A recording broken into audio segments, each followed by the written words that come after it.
দেহ মোট কতগুলি হাড় নিয়ে গঠিত? 206টি হাড় নিয়ে গঠিত। মানব দেহের সবচেয়ে বড় হাড় কোনটি? উরুর হাড় বা ফিমার, যেটার নাম হচ্ছে ফিমার, এটা হচ্ছে মানব দেহের সবচেয়ে বড় হাড়। মানব দেহের সবচেয়ে ছোট হাড় কোনটি? মধ্যকর্ণের স্টেপিস নামক হাড়। মধ্যকর্ণের স্টেপিস নামক হাড় হচ্ছে মানব দেহের সবচেয়ে ছোট হাড়। মানব দেহের সবচেয়ে শক্তিশালী হাড় কোনটি? গোড়ালি থেকে হাঁটু সংযোগকারী সিনবোন নামক হাড়, অর্থাৎ সিনবোন নামক যে হাড়টি রয়েছে সেটা হচ্ছে সবচেয়ে শক্তিশালী হাড়। মানব দেহে কতগুলি মাংসপেশি থাকে?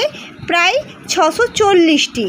মানব দেহের মেরুদণ্ড কয়টি হাড় নিয়ে গঠিত? 33টি।